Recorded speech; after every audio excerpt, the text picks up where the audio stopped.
முன்னாள் அமைச்சர் ராஜித சேனாரத்ன அவர்களை உடனடியாக கைது செய்யும்படி நீதிமன்றம் உத்தரவு பிறப்பித்துள்ளது.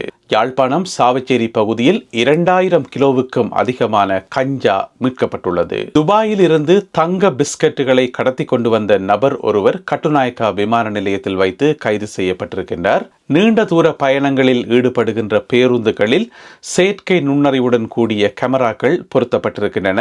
இந்த செய்திகள் உட்பட மேலும் பல செய்திகளும் தகவல்களும் இன்றைய காணொலியில் காத்திருக்கின்றன. அத்துடன் முக்கியமான ஒரு கேலி சித்திரமும் காத்திருக்கின்றது. முன்னாள் பாராளுமன்ற உறுப்பினர்கள் தொடர்பான ஒரு கேலி சித்திரம். எனவே எல்லாவற்றையும் தொகுத்து இந்த காணொலியில் பார்க்கலாம். தமிழடியான் சொந்தங்கள் அனைவருக்கும் வணக்கம். ஆகஸ்ட் மாதம் 13ஆம் தேதி 2025ஆம் ஆண்டு புதன்கிழமை. வாருங்கள் காணொலிக்குள் போகலாம்.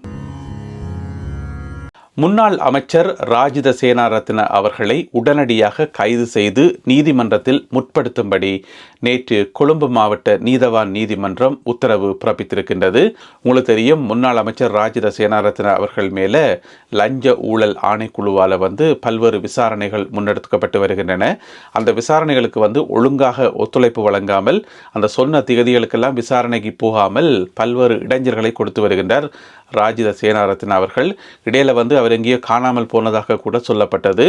இந்த சந்தர்ப்பத்தில் பார்த்தீங்கன்னு சொன்னால், அவருடைய மகன் 2-3 சந்தர்ப்பங்களில் ஊடகங்களுக்கு முன்னால் என்னுடைய அப்பா பயந்தோட மாட்டார், அவர் விசாரணைகளை எதிர்கொள்வார், அப்பா எந்த விதமான பிழையும் செய்யலை, அப்படி இப்படி என்று சொல்லி நிறைய பேட்டிகளை தான் கொடுத்திருந்தவர். இருந்த போதிலும் கூட இன்று வரைக்கும் லஞ்ச ஊழல் ஆணைக்குழுவால் முன்னெடுக்கப்படுற விசாரணைகளுக்கு ஒழுங்கான ஒத்துழைப்பு வழங்காமல் இழுத்தடித்து கொண்டிருக்கிறார் என்று சொல்லி அவர் மேலே குற்றச்சாட்டு முன்வைக்கப்பட்டிருக்கிறது.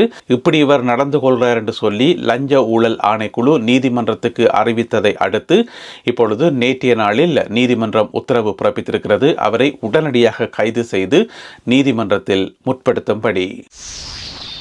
துபாயில் இருந்து நபர் ஒருவர் தங்க பிஸ்கட்டுகளை கடத்தி கொண்டு இலங்கைக்கு வந்திருக்கின்றார். அவர் கட்டுநாயக்கா விமான நிலையத்தில் வைத்து பிடிபட்டிருக்கின்றார். மொத்தமாக 28 தங்க பிஸ்கட்டுகள் கொண்டு வந்திருக்கிறார். அவற்றினுடைய மொத்த நிறை பார்த்தீங்கன்னு சொன்னால் 3 கிலோ என்று சொல்லப்படுகிறது. 28 பிஸ்கட்டுகள் 3 கிலோ என்று சொல்லி அவற்றினுடைய மொத்த பெறுமதி 115 மில்லியன் ரூபாக்கள் என்று சொல்லி, அதாவது 11.5 கோடி ரூபாய் என சொல்லப்படுகிறது. எனவே அவர் நேற்று முன்தினம் திங்கட்கிழமை காலை 9:30 மணி அளவில் துபாயில் இருந்து வந்த விமானம் மூலமாக அவர் இலங்கைக்கு வந்து சேர்ந்திருக்கிறார். அவர் மீது சந்தேகம் கொண்ட அதிகாரிகள் அவர் கொண்டு வந்த பயண பொதிகளை பரிசோதனை செய்து பார்த்தபோது அதற்குள் 28 தங்க பிஸ்கட்டுகள் இருந்ததை கண்டுபிடித்திருக்கின்றார்கள். எனவே என்ன துணிச்சல்ல கொண்டு வரினோம் என்று சொல்லி உண்மையாக விளங்கவே இல்லை. இதுக்கு முதலும் பார்த்தீங்கன்னு சொன்னால், அவர் போன மாதம் இன்னும் ஒரு பெருந்தொகையான தங்க பிஸ்கட்டுகளை கொண்டு ஒருவர் பிடிபட்டிருந்தவர், அதுவும் துபாயில இருந்து தான். எனவே இப்போ இவரும் பிடிச்சு காசையும் இழந்து கடைசியாக போய் ஜெயிலுக்குள் இருக்க வேண்டி வரப்போகுது. ஆனால் என்ன துணிச்சல்ல ஏர்போர்ட்டுகளால் கொண்டு வரினோம் என்று சொல்லி உண்மையாக விளங்கவே இல்லை. ஏர்போர்ட்டில் அவ்வளவு கண்காணிப்பு கருவிகளும் அவ்வளவு ஸ்கேனிங் மெஷின்களும் இருக்குது. எனவே இப்பொழுது அவர் கைது செய்யப்பட்டுள்ளார். யாழ்ப்பாணம் சாவச்சேரி பகுதியில் 2000 கிலோவுக்கும் அதிகமான கஞ்சா மீட்கப்பட்டுள்ளது. இந்த சம்பவம் நேற்று முன்தினம் திங்கட்கிழமை இடம்பெற்றிருக்கிறது. நேற்று முன்தினம் திங்கட்கிழமை மாலை வேளையில் சாவச்சேரி போலீஸ் பிரிவுக்கு உட்பட்ட சங்குப்பிட்டி அருகுவழி என்று சொல்லப்படுற ஒரு இடத்துல ஒரு காட்டு பகுதிக்குள்ள பார்த்தீங்கன்னு சொன்னால் 2284 கிலோ எடையுள்ள கேரளா கஞ்சா ஒரு காட்டு பகுதிக்குள்ள மறைத்து வைக்கப்பட்டிருந்ததை அடுத்து போலீசார் தீவிர சோதனை நடத்தி அந்த கஞ்சாவை மீட்டிருக்கிறார்கள்.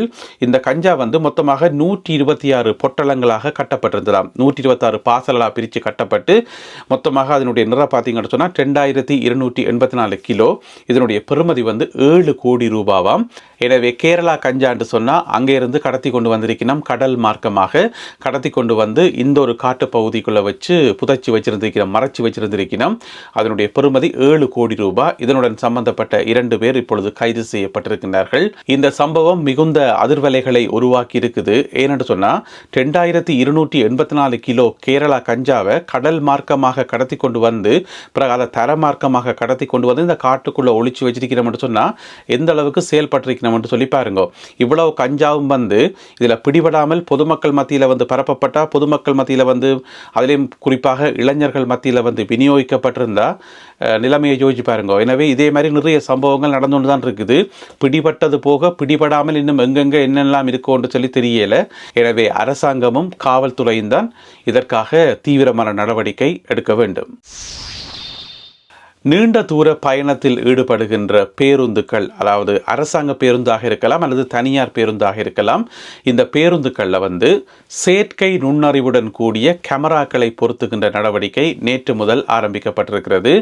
நேற்றைய நாளில் பார்த்தீங்கன்னு சொன்னால் போக்குவரத்து மற்றும் நெடுஞ்சாலைக்கு பொறுப்பாக இருக்கின்ற அமைச்சர் பிமல் ரட்நாயக்கா அவர்கள் இந்த கேமராக்கள் பொருத்துகின்ற நடவடிக்கையை ஆரம்பித்து வைத்தார் கதிர்காமத்திலிருந்து.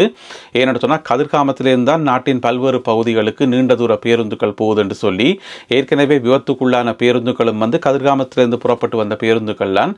எனவே அந்த காரணத்துக்காகத்தான் தெரிவு செய்தார்களா இன்னும் தெரியல. கதிர்காமத்தில் இருந்து நேற்றைய நாளில் இந்த நிகழ்வு ஆரம்பிக்கப்பட்டிருக்கிறது. நேற்று வந்து மொத்தமாக 40 பேருந்துகளில் இந்த செயற்கை நுண்ணறிவுடன் கூடிய கேமராக்கள் வந்து பொருத்தப்பட்டிருக்கு. அப்போ சாதாரண கேமராக்களுக்கும் செயற்கை நுண்ணறிவுடன் கூடிய ஆர்டிஃபிஷியல் இன்டெலிஜென்ஸுடன் கூடிய கேமராக்களுக்கும் என்ன வித்தியாசம் என்று பார்த்தோம்னா, இந்த கேமராக்கள் வந்து டிரைவரை வந்து கவனித்து கொண்டே இருக்குமாம், பேருந்தினுடைய சாரதியை வந்து கவனித்து கொண்டே இருக்குமாம். இப்போ அவருக்கு வந்து நித்திர தூக்கமாக இருந்தாலும் சரிதான், அல்லது அவர் கொஞ்சம் களைப்பாக இருந்தாலும் சரிதான், எதுவாக இருந்தாலும் இந்த கேமரா வந்து உடனடியாக கண்டுபிடிச்சு அலர்ட் பண்ணுமாம். அது மட்டும் இல்லாமல் சீட் பெல்ட் போடாமல் இருக்கிறது, பிறகு டிராஃபிக்காக இருக்கைக்குள்ள வந்து வேகமாக வாகனத்தை ஓடுறது, இந்த மாதிரி இந்த டிரைவிங் சம்பந்தமாக ஏதாவது பிழைகள் விட்டாலும் அதை செயற்கை நுண்ணறிவு கண்டுபிடிச்சு உடனடியாக அலர்ட் கொடுக்குமாம். எனவே அந்த அலர்ட்டை கேட்டு டிரைவர் மாதிரி உடனடியாக நடவடிக்கை எடுக்கணும். பிறகு கேமராவுக்கு எங்களை தள்ளி வச்சு போட்டு தங்கட பாட்டில் ஓடினா பிழைச்சி போடும் எல்லாம். எனவே இப்படியான வசதிகளை கொண்ட செயற்கை நுண்ணறிவை கொண்ட கேமராக்கள் வந்து நேற்று முதல் பொருத்தப்பட ஆரம்பித்திருக்கின்றன. என்ன பிரச்சனைன்னு சொன்னால், மனிதர்களுடைய அறிவு எங்கேயோ எல்லாம் மங்கி போய், மனிதர்களுடைய மூளையெல்லாம் அங்கேயோ மங்கி போய் இப்போ செயற்கை அறிவை, செயற்கை நுண்ணறிவை நம்பி இருக்க வேண்டி கிடக்குது. செயற்கை நுண்ணறிவு வந்து எங்களுக்கு அலர்ட் பண்ண வேண்டி கிடக்குது. எனவே ஒன்றுமே செய்யலாது, என்ன நடந்தாலும் பரவாயில்லை, விபத்துக்கள் மட்டும் நடக்கக்கூடாது, மக்கள் பாதுகாப்பாக போயிட்டு வரணும், அதுதான் எங்களுக்கு முக்கியம். எனவே இப்படியான செயற்கை நுண்ணறிவு கேமராக்கள் பொருத்துகின்ற நடவடிக்கை மிக விரைவில் நாட்டின் ஏனைய பகுதிகளில் இயங்குகின்ற ஏனைய பேருந்துகளிலும் பொருத்தப்படும் என்று சொல்லி அறிவிக்கப்பட்டுள்ளது. பழைய வழக்கு ஒன்று மீண்டும் விசாரணைக்கு எடுத்துக்கொள்ளப்பட இருப்பதாக தகவல் ஒன்று வெளியாகி இருக்கிறது. உங்கள் எல்லாருக்குமே ஞாபகம் இருக்கும் நினைக்கிறேன். பொத்துவில் தொடக்கம் பொலிகண்டி வரைக்கும் என்று சொல்லி ஆர்ப்பாட்ட பேரணி, ஒரு எழுச்சி பேரணி ஒன்று நடத்தப்பட்டது. கிட்டத்தட்ட 4-4.5 வருஷம் இருக்கும்.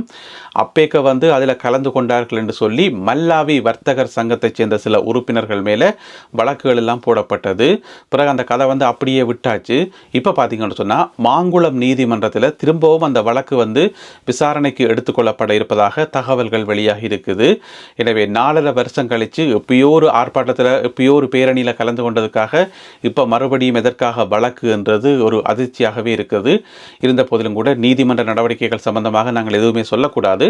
இருந்தாலும் நீதிமன்றத்தில் வந்து இந்த வழக்கு மீளவும் விசாரணைக்கு எடுத்துக்கொள்ளப்பட இருப்பதாக, மாங்குளம் நீதிமன்றத்தில் எடுத்துக்கொள்ளப்பட இருப்பதாக தகவல் ஒன்று தெரிவிக்கின்றது.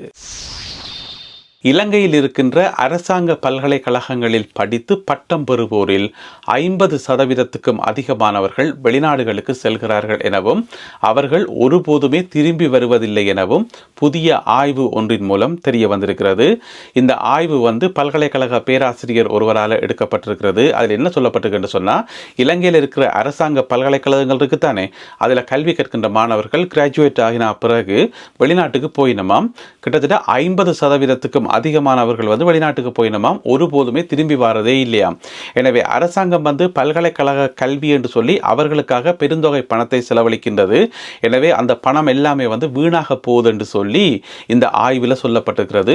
எனவே இதற்கு எதிராக ஏதாவது நடவடிக்கை எடுக்கணும் என்று சொல்லி அந்த ஆய்வில் வந்து ஒரு ப்ரப்போசல் ஒன்று முன்வைக்கப்பட்டிருக்கிறது. என்ன சொல்லப்பட்டிருக்கு சொன்னால், இந்த மாதிரி இலங்கையிலிருந்து வெளியேறி வெளிநாட்டுக்கு வந்து இங்கேயே தங்கியிருக்கிற ஆட்கள் மேலே $10,000 தொடக்கம் $15,000 வரைக்கும் ஒரு நஷ்ட ஈடாக, இழப்பீடாக அவர்களிடமிருந்து பெற்றுக்கொள்ளணும் என்று சொல்லி இந்த ஆய்வில் வந்து ஒரு ஆலோசனை ஒன்று முன்வைக்கப்பட்டிருக்கிறது. அது வந்து இன்னும் நடைமுறைப்படுத்தப்படையில் ஒரு ஆலோசனையாக முன்வைக்கப்பட்டிருக்கிறது. எனவே அரசாங்கம் இதில் வந்து கவனம் செலுத்தணும் என்று சொல்லி இந்த ஆய்வில் வந்து சொல்லப்பட்டிருக்கிறது. என்ன பிரச்சனை என்று சொன்னால், இப்போ இருக்கிற அரசாங்கம் வந்து எங்கே செலவுகளை கட்டுப்படுத்தலாம், எங்கே இறுக்கி பிடிக்கலாம் என்று தான் பார்த்து கொண்டிருக்கும். அதால் வந்து முன்னாள் ஜனாதிபதிமாருக்கு வழங்கப்பட்டு வந்த சலுகைகள் எல்லாம் நிப்பாட்டியாச்சு.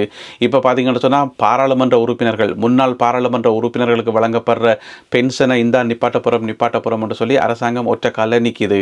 அந்த கண்ணுக்குள்ள எண்ணெய் விட்டு பார்க்குறேன்னு சொல்லுவோம், அதே மாதிரி அரசாங்கம் பார்த்து கொண்டிருக்குது. இந்த சந்தர்ப்பத்தில் வந்து இப்படியான ஒரு ப்ரப்போசலும் வைக்கப்பட்டிருக்குது. எனவே அரசாங்கம் சிலவளவு ஒரு சட்டம் கொண்டு வந்தாலும் கொண்டு வரும். அதாவது வந்து வெளிநாட்டுக்கு போகிறீங்களா, போங்க, பிரச்சனை இல்லை, ஆனால் காசை வச்சுட்டு போங்கன்னு சொல்லி கேட்குறதோ தெரியா கடைசியில்.